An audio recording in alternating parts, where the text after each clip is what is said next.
Selamat pagi, salam sejahtera untuk kita semuanya, salam sehat. Pada hari ini kita akan belajar pengelolaan keuangan desa berdasarkan Permendagri nomor 20 tahun 2018. Sebelum kita mulai pembelajaran pada hari ini, marilah kita berdoa semoga pembelajaran pada hari ini bisa bermanfaat bagi kita semua dan lancar. Amin. Berdoa dimulai.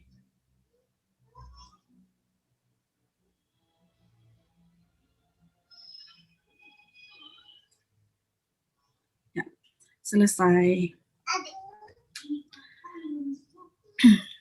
Baik, untuk dasar hukumnya ini ada banyak ya, pengelolaan keuangan desa. Pengelolaan keuangan desa itu sendiri bersumber dari implementasi Undang-Undang Desa, yaitu Undang-Undang Nomor 6 Tahun 2014. Oke. Dan ada juga dengan kaitannya dengan penghasilan tetap atau siltap gitu ya. Siltap atau penghasilan tetap, ya, istilahnya adalah itu. Kemudian ada proporsi belanja desa, itu ya.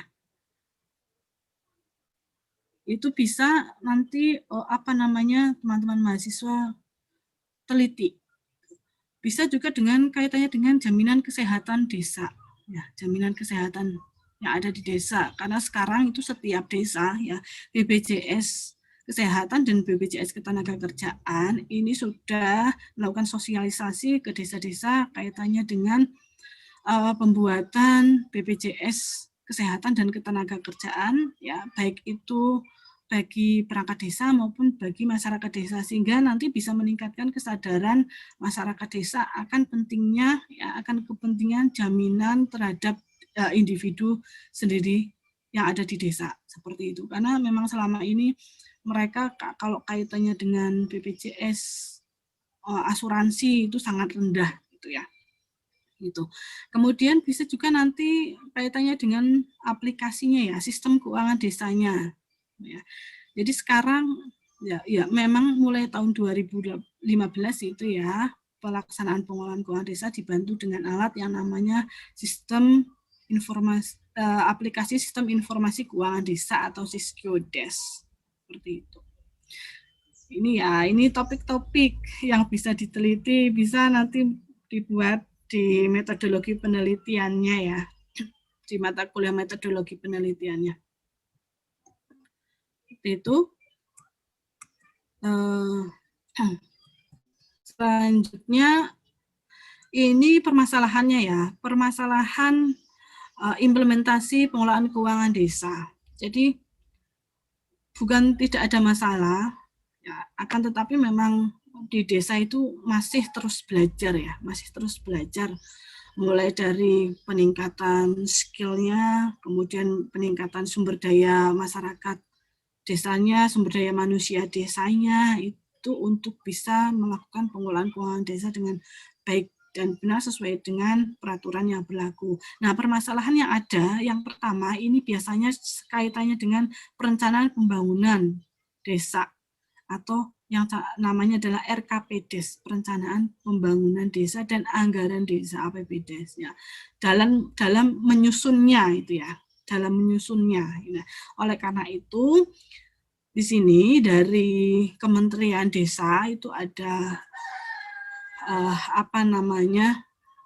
tenaga ahli ya, yang namanya pendamping desa itu ya, mereka yang biasanya nanti ya salah satu tugasnya adalah mendampingi setiap pelaksanaan implementasi undang-undang desa yang ada di desa. Jadi tidak hanya kaitannya dengan pengelolaan keuangan desa saja, tapi kaitannya dengan pemberdayaan masyarakat desanya, pembangunan yang ada di desa itu ya. Mereka para pendamping desa yang melakukan monitoring dan pendampingan secara intensif seperti itu. Yang kedua ada belanja desa. Ya, belanja desa itu biasanya tidak berdasarkan kewenangannya. Tadi kan berdasarkan kewenangannya ada bidang ada pembangunan, pemberdayaan itu ya. Kemudian ada bidang pemerintahan. Nah, itu biasanya tidak berdasarkan kewenangannya. Nah, bisa jadi biasanya berdasarkan kepada kebutuhan ya, kebutuhan dari kepala desa itu sendiri. Itu pun bisa terjadi seperti itu ya. Jadi ada konflik kepentingan juga di dalam pemerintahan desa. Kemudian ada keterlambatan penyaluran dan penyerapan dana desa. Nah, ini ya, keterlambatan penyaluran. Nah, dana desa itu kan berasal dari yang APBN ya. Jadi dari APBN, dari RKUN, rekening kas umum negara, kemudian nanti ditransfer ke rekening kas umum daerah sampai ke rekening kas desa. Tapi ya itu yang tahun sebelumnya.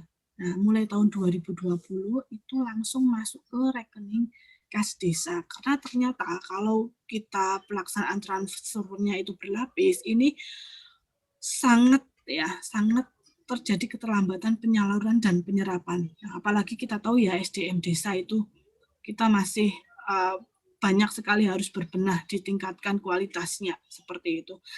Beda dengan organisasi perangkat daerah atau OPD, dinas-dinas yang ada di kabupaten kota, mereka di sana kualifikasi pendidikannya, kalau dia bagian keuangan pasti biasanya dari akuntansi, dari manajemen atau dari ekonomi pembangunan, itu sudah pasti. Tapi kalau di desa belum tentu, gitu ya, belum tentu nanti bendahara desanya itu lulusan akuntansi atau lulusan ekonomi. Nah, itu juga nanti menjadi permasalahan sendiri dalam pelaksanaannya. Kemudian ada permasalahan keterbatasan sumber daya manusia, sarana dan prasarana kantor desa ya. Tingkat kesulitan geografis, biaya operasionalnya yang tinggi. Nah, ini tadi yang saya sebutkan ya, ini juga menjadi sebuah permasalahan. Bagaimana keterbatasan sumber daya manusia yang ada di desa itu bisa membackup implementasi pengelolaan keuangan desa, sehingga nanti pelaporan keuangan desa ini tepat waktu. Ya, sudah banyak kegiatannya bisa diikuti oleh aparatur pemerintah desa. Salah satunya adalah workshop dan training yang diselenggarakan oleh pemerintah kabupaten ataupun juga provinsi melalui Bapermasdesnya, Badan Pemberdayaan Masyarakat Desa.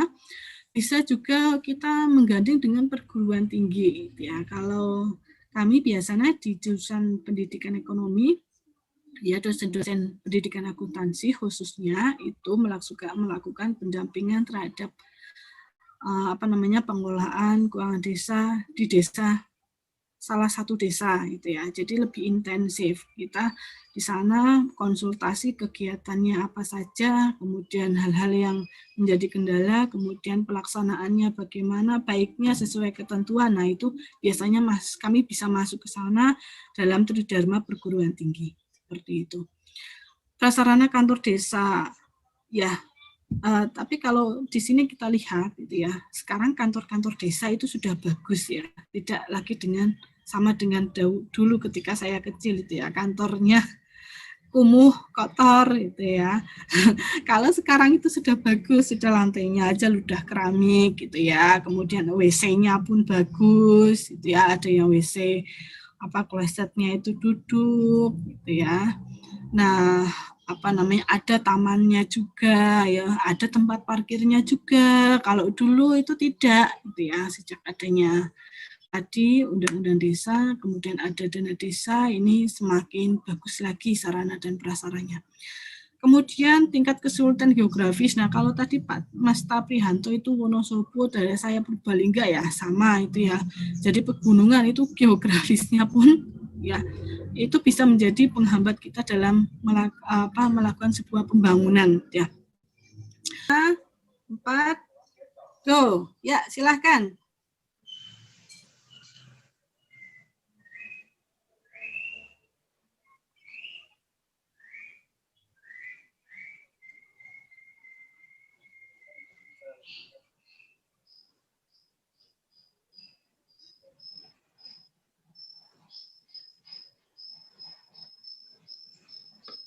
Ya, wah Puput memimpin nih.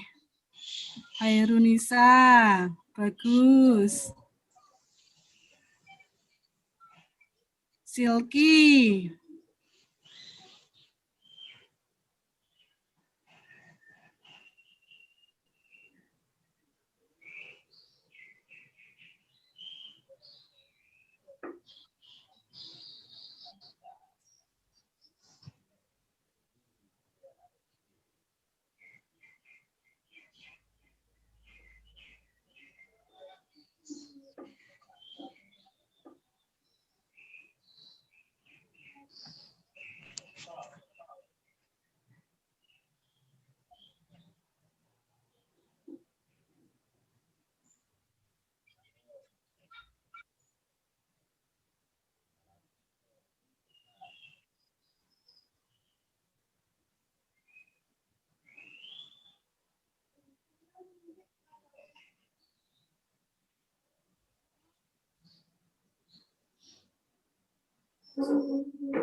Untuk akhir ini kita tadi sudah belajar bagaimana pengelolaan keuangan desa yang terjadi selama tahun 2014 sampai dengan sekarang. Nah, kalau yang sekarang tahun 2020 ya ada PMK yang terbaru kaitannya dengan penggunaan dana desa yang digunakan untuk pencegahan dan pencegahan COVID-19, diantaranya digunakan untuk pembelian masker, pembelian vitamin, kemudian untuk tes rapid, tes swab, kemudian juga digunakan untuk BLT dana desa yang tujuannya untuk meningkatkan kesejahteraan dan kesehatan masyarakat desa sehingga masyarakat desa tidak terkonfirmasi COVID-19 seperti itu. Itu perbedaannya dengan yang tahun 2019. Ya, hanya perbedaan prioritas penggunaan yang kaitannya dengan COVID-19 seperti itu. Dapat disimpulkan bahwa selama ini pengelolaan keuangan desa sudah berjalan relatif baik. Ya, ada pendamping desa, kemudian ada Inspektorat Jenderal, ada BPK yang senantiasa melakukan pemantauan dan pengawasan pengelolaan keuangan desa sehingga dalam pelaksanaannya pelaporan keuangan desa dapat tepat waktu, kemudian bisa digunakan sebesar-besarnya untuk pengambilan keputusan yang ada di desa. Seperti itu. Nah, lebih detailnya ada dalam Permendagri nomor 20 tahun 2018. Seperti itu. Ya. Baik. Sekian yang bisa Bu Nudian sampaikan. Jangan lupa tetap jaga kesehatan ya, patuhi protokol kesehatan. Kemudian jangan keluar rumah jika tidak mendesak ya, sering-sering mencuci tangan ya, 3M kita lakukan. Aktivitas-aktivitas yang ada di luar juga kita batasi seperti itu.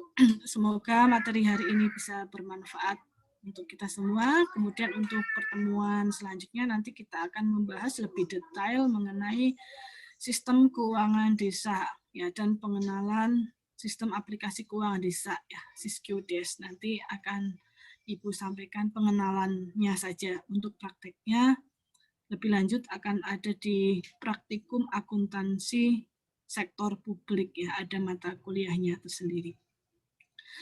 Itu yang bisa Ibu sampaikan. Terima kasih kepada Dr.